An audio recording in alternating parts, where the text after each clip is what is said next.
Hoy vamos a explicar el método de mínimos cuadrados. Este método se utiliza para encontrar una ecuación continua cercana a los datos que vamos a tomar en la experimentación. Aquí en este caso tenemos un experimento que será nuestro ejemplo del día de hoy. De este experimento vamos a sacar dos datos, la temperatura y el voltaje. Las temperaturas y los voltajes se encuentran en esta tabla de aquí, que sería T1 igual a 25, T2 igual a 35 y así continuamente. Mientras que los voltajes igual son lo mismo. Para encontrar la ecuación continua que se acerque a estos datos, vamos a utilizar la tendencia. La tendencia va a ser la ecuación continua que estamos buscando, va a ser la descripción de la ecuación continua. Para eso vamos a tomar a la temperatura como el eje X y al voltaje como el eje Y para construir un diagrama de dispersión. Por lo mientras vamos a desarrollar primero lo que es la tendencia, que sería el voltaje es igual a la tangente de alfa, que alfa sería el ángulo que va a tener esta ecuación por la temperatura más B. Vamos a hacer un ejemplo para que se entienda mejor qué va a ser esta ecuación. En esta ecuación vamos a tener que voltaje, la temperatura vamos a tenerla que va a ser 27, ¿no? Y esto, entonces ahora la temperatura la vamos a reemplazar en la ecuación. Supongamos que la tangente de alfa va a ser menos 1.3 por la temperatura que va a ser 27, más b que vamos a suponer que va a ser 15. Entonces, esto va a ser igual a menos 20.1. Esta es una forma fácil de utilizar la ecuación. ¿Y qué nos puede describir aquí?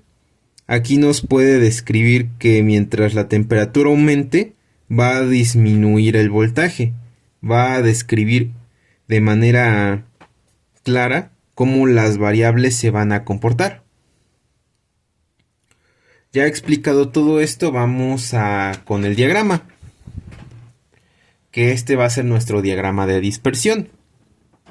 En el diagrama de dispersión vamos a tener varios puntos. Vamos a ubicar varios puntos según los datos de la tabla que tenemos arriba. Entonces, ubicamos el voltaje que es igual a 9 y la temperatura que es igual a 25. Y aquí tenemos los datos que son los puntos rojos. Ahora, aquí vamos a tener nuestra ecuación de tendencia. La tendencia, pues. Esta tendencia, como ven, se acerca lo más posible a los datos de los puntos. Pero ¿qué va a pasar aquí? Vamos a ver que los datos se acercan lo suficiente a la línea, pero no la llegan a tocar.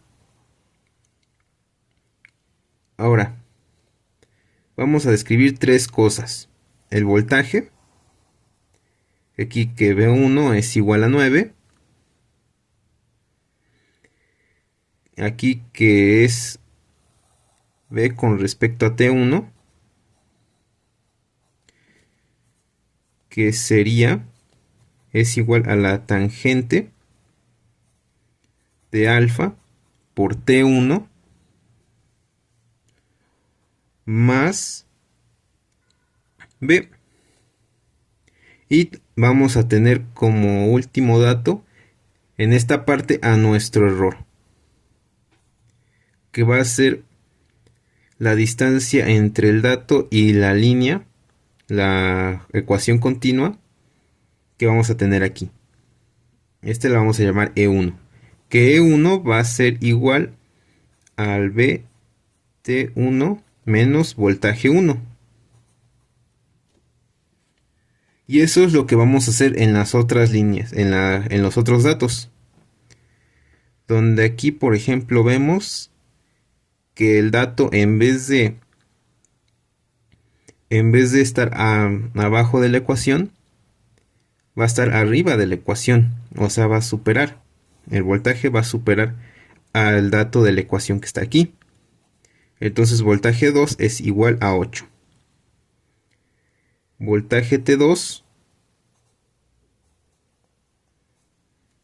aquí lo voy a escribir, voltaje T2 es igual a la tangente de alfa. Este, hay que aclarar, es alfa, o sea, el ángulo de la ecuación. T2 más B. Así nosotros vamos a ir haciendo una familia de funciones, de ecuaciones, que nos va a ir describiendo cómo los datos y cómo la ecuación se van acercando. Los errores va a ser la distancia entre la distancia de error entre el dato y la ecuación. Y esto va a ser nuestra familia de funciones. Aquí tenemos otro tercer dato que es TI.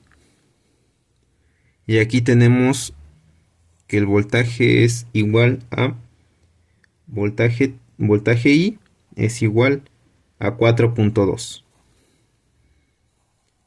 El voltaje TI, aquí está, voltaje TI es igual a la tangente de alfa TI más B.